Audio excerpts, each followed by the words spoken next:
ব্যাপারী বলে করল রে হুজুর, মুন্সি মানসা বানানোর জন্য সজন গোছের মাদ্রাসায় আল্লাহ।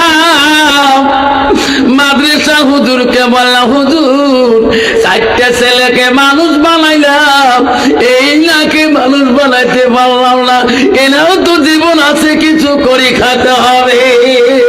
আমি নিয়ত করছি মুন্সি মানসা বানানোর। মুন্সি মানসা হলো তো কিছু করি খাওয়ার ভাই। হুজুর এলপি স্কুলে প্রাইমারিতে কয়েকবার ফেল করছে। হুজুর কয় ঠিক আছে ব্যাপারী সাহেব, আমার বাড়িতে আমার মাদ্রাসায় মুন্সি মানসার কেন্দ্র, এখানে পাগলা বোবা যা আছে সবাকে আমার শিখেই, ঠিক না বেটি? এখন হুজুরকে বললো, হুজুর এই আব্দুর রহমান বেটা আমার মান সম্মান সব শেষ করে দিয়েছে, যতদিন পর্যন্ত মুন্সি মানসা হয় নাই অতদিন ওনার জন্য এই মাদ্রাসার থেকে ছুটি হবে না। মাদ্রাসা হেড হুজুর বলল, ব্যাপারী কথা দিলাম তোমার আব্দুর রহমানকে আমরা মুন্সি বানায় রাখবো। আইরে চলে গেল ব্যাপারী রে, ওস্তাদ আব্দুর রহমানকে পড়া দিয়ে দিলাম, পড়ো হয় আব্দুর রহমান পড়তে পারে না, আলিফ কোতে আলিশ কয়, বে কোতে বালিশ কয়। হায়রে সত্যি এটা পাগলা। হুজুর কিলাইতে আব্দুর রহমানকে আল্লাহর কোরআন হাতে দিয়ে বলে, আব্দুর রহমান পড়তে পারো? হ্যাঁ হুজুর পড়তে পারে, দেখি পড়ো। আব্দুর রহমান পড়লো আলিফ লাম মিম। হুজুর আজকে আমি আল্লাহর কোরআন হাতে নিতে পারলাম। হুজুর গো এখন আমি একাই পড়তে পারি। হুজুর আমার মুখস্থ হয়ে যায়, 1 পারা মুখস্থ হয়ে গেল, 2 পারা মুখস্থ হয়ে গেল। সামনে রমজান মাস এসে গেল, সব ছাত্ররা বেডিং বাঁধা শুরু করে দিয়েছে, বাড়ি থেকে 1 মাসের ছুটি হয়ে যাবে। আব্দুর রহমানও বলে, হুজুর আমাকে ছুটি দাও। হুজুর বলছে, আব্দুর রহমান সব ছাত্রদের ছুটি হবে, কিন্তু তোর জন্য ছুটি হবে না। তোর বাবা বলে গেছে যতদিন তুই কোরআনের হাফেজ হবি না অতদিন তোর জন্য ছুটি মিলবে না। উস্তাদের কাছে কাঁদে, উস্তাদি 1টা বছর হয়ে যায়, আমার মার চেহারা দেখার মন চলে, মার সাথে কথা কবার মন চলে। আমার আব্বাটা 1 বছর হয়ে যায়, একটা দিনও আসি আর দেখি গেল না। ওস্তাদ বলে, বেটা আব্দুর রহমান তোর বাবা বুদ্ধি যদি করে গেছে রে, তোর বাবা বলে গেছে যতদিন তুমি কোরআনে হাফেজ হও নাই অতদিন তোর জন্য মাদ্রাসায় ছুটি হবে না। এমন করি কয়েক বছর চলে গেল। আল্লাহ বলো, আজরাইল যা ওই ব্যাপারী জানটা তুমি কাবাজ করে নিয়ে আসো। আর ওই ব্যাপারী আনন্দ করে বাজার করেছে, খেয়ে দে ঘুমিয়ে পড়েছে। সবে সাদি ফজরের নামাজের টাইমে আজাল আসিয়া হারে ব্যাপারী জানটা নিয়ে চলে গেল। সকালবেলা খবর হয়ে গেল, বড় বেটা ডাক্তারের কাছে ফোন হয়ে গেল, ইঞ্জিনিয়ারের কাছে ফোন হয়ে গেল, সব বেটাদের কাছে ফোন হয়ে গেল। ওই বড় বেটা বলে, ইঞ্জিনিয়ার রে ভাই, খবরদার ভাই রে, আব্বা আমাকে কত কষ্ট করে ডাক্তারি পাস করেছে, আব্বার কাপড়ের কাপড়টা আমি দামি নিয়ে যাব, এমন কাপড় নিয়ে যাব স্বজন গোছের মানুষ যত মারা গেছে এমন গার কাপড় কেউ দিতে পারে নাই। এই দামি কাপড় নিয়ে আমি এখন বাড়ির দিকে রওনা হয়েছে।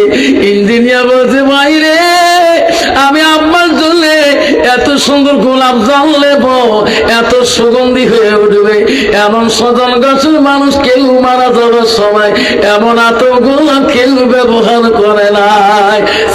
ভাই হাজির হয়ে গেলেন। হায় রে, গ্রামের মহৎ, গ্রামের মুন্সি মৌলানা রাজি হয়ে গেলেন। আব্দুর রহমানের মা দেখছি রে, 4 সন্তান হাজির হয়ে গেল। আমার আব্দুর রহমান খবর পাইল কিনা, আমার বেটা তো আসলো না। গোসল হয়ে গেল রে। ওই আব্দুর রহমানের মা ব্যাপারী স্ত্রী দৌড়ি দিয়া বললেন, ইমাম সাহেব, আমার স্বামীর গোসল হয়েছে। হ্যাঁ চাচি আম্মা গোসল হয়েছে। খবরদার, আমার স্বামী আপনি জানাজার এখন দিতে পারবেন না। কেন চাচি আম্মা? ও ইমাম সাহেব গো, ডাক্তারকে আমি পেটে রাখছিলাম, ইঞ্জিনিয়ারকে আমি পেটে রাখছি, এই পুলিশকে আমি পেটে রাখছি, এই মাস্টারকে আমি পেটে রাখছি, আমার পাগলা আব্দুর রহমানকে আমি পেটে রাখছি। 4টে সন্তান বাড়ির দেখি, আমার আব্দুর রহমান কি মরণের খবর ওনার আব্বার জানে না। যতক্ষণ পর্যন্ত আমার আব্দুর রহমান আসবে না, অতক্ষণ পর্যন্ত আমার স্বামীর জানাজার দিতে দেব না। ইমাম সাহেব, আমার ব্যাপারে মারা যাবার সময় আমার আব্দুর রহমান কোন মাদ্রাসায় পড়ে আমার ঠিকানা দেওয়া যায় নাই। ইমাম সাহেব বলে, চাচি আম্মা, আমি জানি গো কোন মাদ্রাসায় থাকে গো, আমি ভালো করে জানি। ও ইমাম সাহেব বাবা, আমার আব্দুর রহমান আসে পর্যন্ত হবে না জানাজা। ইমাম সাহেব দৌড়ে দেয়া টেলিফোনে ফোন লাগালেন, মাদ্রাসার হেড হুজুর ধরলেন, কে গো? ও হুজুর কে? আমি ওই ব্যাপারীর বাড়ি থেকে বলছি, আব্দুর রহমান আছে কি? হ্যাঁ, উনি কোরআন ক্লাসের মধ্যে আছে। ও আব্দুর রহমানকে আজকের জন্য ছুটি দাও। আব্দুর রহমানের আব্বা না মারা গেছে গো। হুজুর গো, ছেলেটাকে ডাইরেক্ট মৃত্যুর কথা বলবেন না। হুজুর, ছেলেটাকে বুদ্ধি করে পাঠা দাও। আব্দুর রহমানকে পাঠিয়ে দাও, ওনার মা ওনার জন্য পাগল।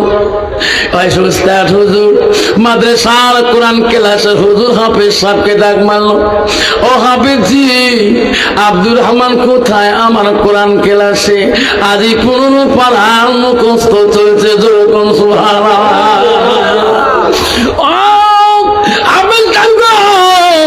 আব্দুর রহমানকে অফিসে পাঠিয়ে দাও।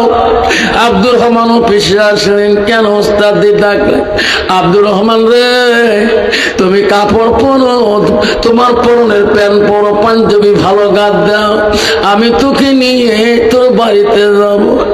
তখন আব্দুর রহমান বলে, ওস্তাদ জি,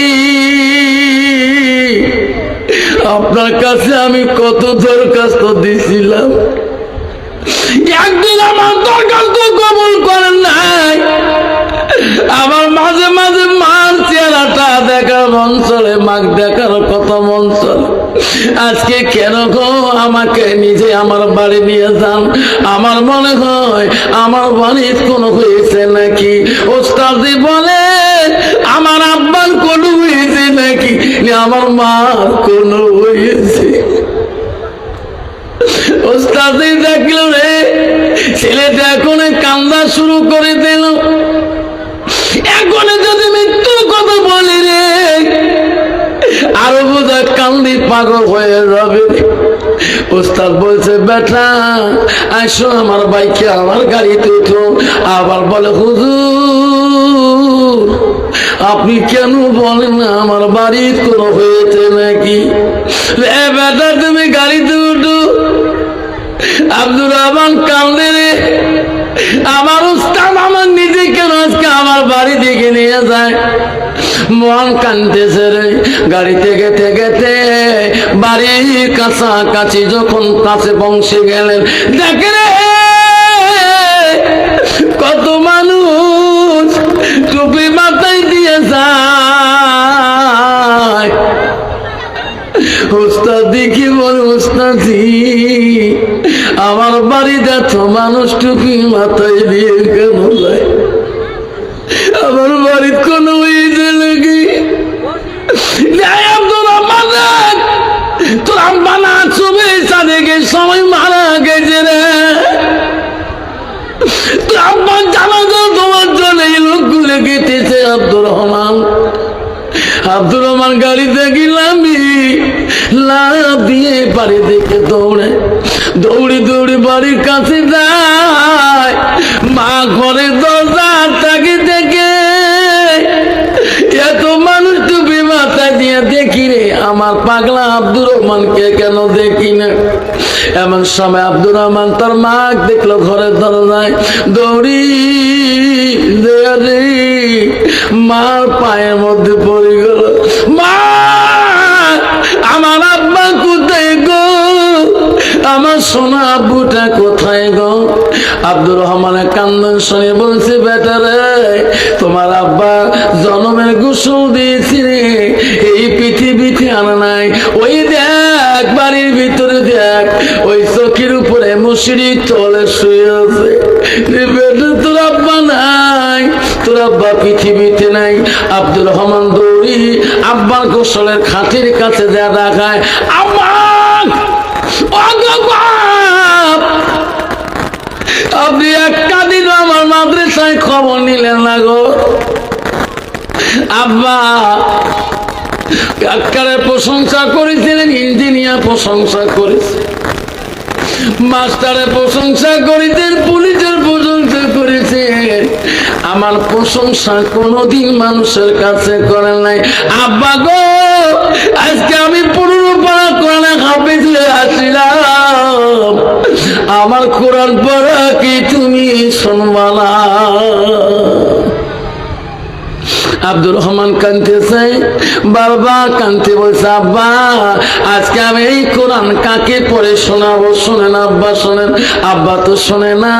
সব ভাইরা বললো ভাই রে সমাজের লোক এসে শেষ হয়ে গেছে, জানাজা হয়ে যাবে। জানাজারে কাতার হয়ে গেল। ইঞ্জিনিয়ার বললো ডাক্তার তুমি আমার সব ভাইয়ের বড় রে, তুমি বাবা জানাজা দিয়ে দাও। ডাক্তার বলছে রে ভাই আমার আব্বা দুনিয়াতে যত শিক্ষা দিয়েছে রে ও ভাই আজকে আব্বার সামনে দাঁড়ায়া জানাজা করার মতন আমার বিদ্যা নাই। ইঞ্জিনিয়ার তোর ব্রেন বুদ্ধি বেশি, তুমি জানাজাটা দাও। ইঞ্জিনিয়ার বলছে ভাই আমি জানাজা দিতে পারবো না। ইঞ্জিনিয়ার বলছে পুলিশ রে তোর মানুষের ব্রেন খুব ভালো, তোর আল্লাহ তোর জন্য কত টাকা খরচ করেছে, তুমি জানাজা দাও। পুলিশ বলে না আমি সামনে দাঁড়ার মতন আমার বুদ্ধি নাই। রে মাস্টার তুমি বাড়িতে ছিলে, তোর জন্য আব্বা না কত আদর যত্ন করেছে, তুমি আজকে জানাজা দাও। ওই মাস্টার বলে আমি মানুষকে মুর্দা মানুষ দেখলে আমি ভয় পাই, আমি জানাজা দিতে পারবো না, কেউ দিতে পারে না। আব্দুর রহমান চিৎকার দিয়ে বলল ভাই রে তোমরা কেউ আব্বার সামনে দাঁড়াইতেই পারবে না। লাগো টাকা তোমার জন্য আমার আব্বা খরচ করতে পারে রে ভাই, কিন্তু আমার জন্য আমার আব্বা একটা টাকাও খরচ করি নাই। ভাই রে তোরা আমার পিছনে দাঁড়া, আমি আমার আব্বা আমি জানাজা দেব। হাজার মানুষের সামনে ওই আব্দুর রহমান হাফেজ আব্বার সামনে যখন দাঁড়াইল কান্দি কান্দি বলে ও ভাই রে আমার আব্বার 40 ভাই দোয়া করবে। আব্দুর রহমান প্রথম তাকবীর জানাজার যখন আল্লাহু আকবার বলে আল্লাহর কাছে কান্দে আর জানাজা দেয়। আল্লাহ রাসূল বলেছে আওলাদুন সালিহুন ইয়াদুলাহু, নেক সন্তানের চোখের পানি নেক সন্তানের দোয়া আল্লাহ সহ্য করতে পারে না। প্রথম তাকবীর দিল, দ্বিতীয় তাকবীর দিয়ে বলে মাবুদ নে আমার আব্বা আমার জন্য যতটুকু ইলম শিখেছে রে মাবুদ আমার আব্বাকে তুমি কি মাফ করবা না? তৃতীয় তাকবীর দে এ মাবুদ আমার আব্বা আমি এত ভালোবাসি মাবুদ রে আল্লাহ তুমি ভাই ভালোবাসবা না? চতুর্থ তাকবীরে আব্দুর রহমানের চোখের পানি দিয়ে বুক ভিজিয়ে যায়, চোখের পানি দিয়ে বুক ভিজি আব্বার জানাজা যখন চতুর্থ তাকবীর যখন শেষ করে দেয়, আল্লাহ বলে ফেরেশতারা তোরা সাক্ষী থাকি দাও, আব্দুর রহমানের চোখের পানি জ্বললে আমি আল্লাহ